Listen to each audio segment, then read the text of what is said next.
Lord Chaitanya Mahaprabhu, after worshipping Lord Narasimha Dev, he traveled in the same way as always, dancing and chanting down the roads throughout the day and night, inducing everyone he would meet to chant Hare Krishna. As soon as they would chant, he would be so happy he would embrace them and invest his own Shakti of love of God within their hearts, and then sent them home to preach. For some days he traveled, dancing and chanting. Then he came to the holy bank of the river Godavari. Upon seeing the Godavari river, he remembered the Jamuna river. Upon seeing the forests along the banks of Godavari, he remembered the forests of Vrindavan. There he chanted and danced as he always did. He crossed over the river. He took his bath. Then he sat a little distance from the river in a secluded place and chanted the holy name, waiting. Moments later, there was a procession of over 1,000 people. There was musical instruments being played, hundreds of Brahmins chanting mantras and performing various Vedic rituals. Amidst that wonderful celebration, in the center of it all, there was a beautifully decorated palanquin. Riding on the palanquin was the governor of Madras, Srila Ramananda Rai. He came off of his palanquin to take his ceremonial bath in the river Godavari. As the Brahmins were chanting their mantras, Ramananda Rai performed the proper Vedic rituals in the river, offered oblations to his forefather, and came out. Meanwhile, Lord Sri Chaitanya Mahaprabhu saw Ramananda Rai. In his mind, he was running to embrace him, but somehow or other, he remained sitting. When Srila Ramananda Rai saw Sri Chaitanya Mahaprabhu, he saw that his effulgence was as bright as 100 suns. He came to the Lord and offered his prostrated obeisances just like a stick on the ground. Lord Chaitanya told him, "Get up and chant the holy names of Krishna." "Are you Ramananda Rai?" Ramananda Rai replied, "Yes.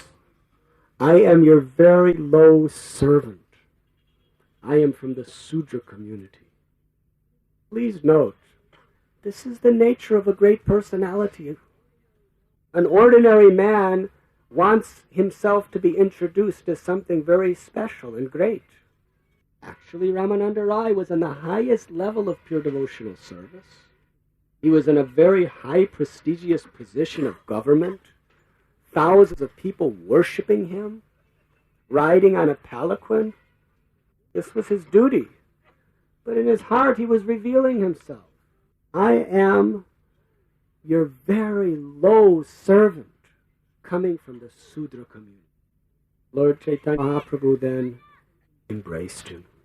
As they embraced, they fell into a trance of ecstatic love. They practically fell unconscious. Tears were pouring from their eyes. Their complexion were becoming pale. Paralysis, trembling, shivering from their mouths with choked voices, they were continuously saying, "Krishna, Krishna, Krishna." This was the intimate reunion of Sri Krishna and Vishaka Gopi. As we know, Lord Chaitanya Mahaprabhu is Krishna in the mood of Srimati Radharani. And one of the most dear associates of Srimati Radharani is Vishaka Saki. In this particular incarnation, this was the first moment in which they met together.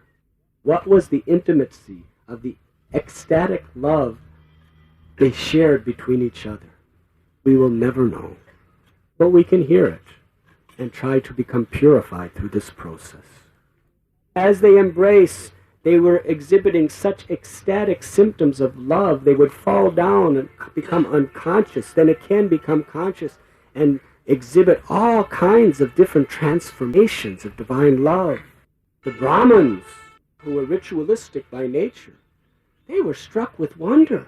They were thinking in their minds, this sannyasi who was effulgent like the impersonal Brahman, why is he exhibiting such happiness by embracing a Sudra? And Ramananda Rai, he's a Mahapandit, he's a great scholar, he's a big government officer, he's a very grave and sober personality. Why he has become completely mad, lost all composure, embracing a sannyasi? They could not understand. Lord Caitanya and Ramananda Rai, noticing that these Brahmins assembled were not able to comprehend the level of their spirituality, they somehow or other forcibly restrained their ecstatic feelings and became sober. Srila Prabhupada explains that sahajiyas, they like to imitate ecstatic symptoms in front of ordinary people just to get followers and money. However, great personalities, even if they have ecstatic love of God, they will restrain themselves from manifesting it before anyone who cannot understand what it really represents. Lord Caitanya and Ramananda Rai composed themselves and sat down. Lord Caitanya first spoke. He said that Sarvabhauma Bhattacharya has spoken of your qualities, and he has made a great endeavor to convince me to meet with you. Indeed, I have come here to meet you, and it is with very good fortune that it has happened so easily.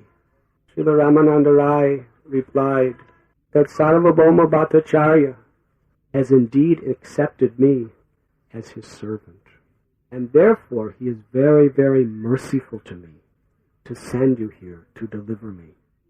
Even in my absence, he is thinking about my well-being. I can understand that Sarvabhauma Bhattacharya has truly received your special mercy. How is that? Because you have touched me, although I am untouchable. Due to Sarvabhauma Bhattacharya's love for you, you have shown me this mercy. Ramananda Rai is revealing a very essential aspect of Vaishnava thought, that it is due to a great devotee's love for God and their good wishes toward you that you can receive the mercy of the Supreme Personality of God. You were listening to Radhanath Swami on devotionalnectar.com.